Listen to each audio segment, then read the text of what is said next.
নমস্কাৰ হ'ব আপুনি বহি লওক একো নাই বহক বহুতে ভাল লাগিছে মই তাৰমানে ভাবিবই পৰা নাছিলো 6-7 মাহতে যে মোৰ ছোৱালীজনী ইমান আগুৱাই যাব বুলি হয় হয় 1 2 3 4 5 6 7 8 9 10 মানে মই কেবাটাৰো প্ৰশংসা পত্ৰ আগত লৈ আৰু পুৰস্কাৰ আগত লৈ আজি আপোনালোকৰ মাজলৈ পাইছো ধন্যবাদ জনাইছো ভিডিওটো ক্লিক কৰাৰ বাবে মই আজি আছো আমাৰ খুৰা আৰু খুৰী ঘৰত তেওঁলোক গৈছিলে গুৱাহাটীলৈ তাত আছিল ডান্স কম্পিটিশন তাতে সিলেক্ট হৈ আহিছে ইয়াতে ইয়া সাৰ্টিফিকেট লৈ আহিছে you are selected to Mumbai carnival মানে তেওঁ সিলেক্টেড হৈ আহিছে মুম্বাইলৈ যাব কাৰণে গৈছিলে আজি দুদিনৰ আগত গুৱাহাটী সিলেক্ট হৈ আহিছে তো মই প্ৰথমতে আমাৰ ভণ্টিক আপোনালোকৰ লগত পৰিচয় কৰাই দিছো নমস্কাৰ মোৰ নাম শ্ৰীমতী পুবালী চুটিয়া তুমি কৈ দিয়া তুমি কি ডান্স মাৰিছিলা মই ক্ৰিয়েটিভিটি ডান্স মাৰিছিলা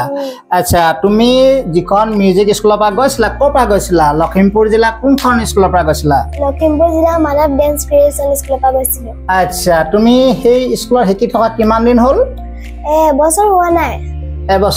মানে হ'ল 6 মাহ 7 মাহ 6 মাহ 6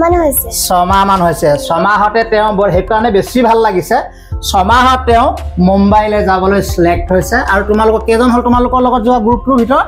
গ্ৰুপটো 9 জন সিলেক্ট হৈছে বহুত সুন্দৰ বহুত ভাল কথা 9 জন সিলেক্ট হৈছে মুম্বাইলৈ যাব গতিকে আমাৰ এটাই মোক বেছি ভাল লাগিছে কিয় কাৰণে মানে আমাৰ গাঁওখন একেবাৰে সৰু গাঁও আমি 35 ঘৰ মানুহে বসবাস কৰি আছো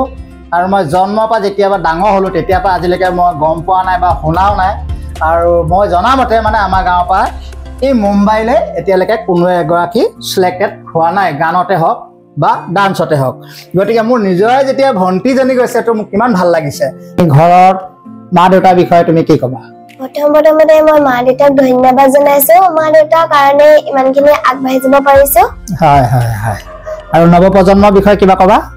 মই যেনেদৰে আগবাঢ়ি গৈছো মোৰ লগৰ ল'ৰা-ছোৱালীখিনি সকলোকে আগবাঢ়ি যাবলৈ বিচাৰিছো আগৰ পৰা মাকৰ মতামতটো আমি অকমান কেনেকুৱা লাগিছে জানিবলৈ চেষ্টা কৰক কওক খুৰী আপোনাৰ কেনেকুৱা লাগিছে নমস্কাৰ হ'ব আপুনি বহি লওক একো নাই বহক বহুতে ভাল লাগিছে মই তাৰমানে ভাবিবই পৰা নাছিলো 6-7 মাহতে যে মোৰ ছোৱালীজনী ইমান আগুৱাই যাব বুলি বিশেষকৈ তেওঁ গুৰুজনক মানৱ খনিকক মই বিশেষকৈ ধন্যবাদ দিব লাগিব তেওঁ তাৰমানে ইমান 6-7 মাহতে যে মোৰ ছোৱালীজনী ইমান আগুৱাই নিছে মই তাৰমানে মোৰ ক'বলৈ প্ৰকাশ নাই আমি যোৱা 16 তাৰিখে গৈছিলো গুৱাহাটী তাত বেছ হৈ আহিছে এতিয়া মুম্বাইলৈ যাব লাগে তাৰ কাৰণে মই বিশেষকৈ মানসক দিছো ধন্যবাদ মুম্বাই নিব না ছোৱালীক ইমান আগুৱাই গৈছে যেতিয়া 6-7 মাহত ইমান আগুৱাই গৈছে আৰু চেষ্টা কৰোঁ মই নিম বুলি ভাবিছো নহয় আপুনি মোৰ ফালৰ পৰা মই আপোনাক ডিমাণ্ড দিছো আপুনি নিবই লাগিব দেই খুৰী যে কেনেকুৱা লাগিছে আপোনালোকৰ গাঁৱৰ কেনেকুৱা লাগিছে বাৰু ভাল লাগিছে আমাৰ গাঁৱৰ যে ইমান কনফিডেন্স আছে ইমান সোনকালে আগুৱাই গৈছে তাৰ কাৰণে মই উজ্জ্বল ভৱিষ্যত কামনা কৰিছো তোমালোকে খবৰ ল'বলৈ আহিলা কেনেকুৱা লাগিছে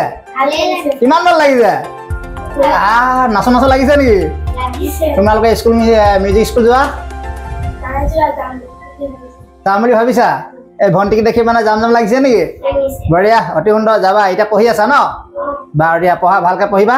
আৰু দেখিছা ভণ্টি কেনেকৈ আগুৱাই গৈছে তোমালোক তেনেকৈ যাবা দেই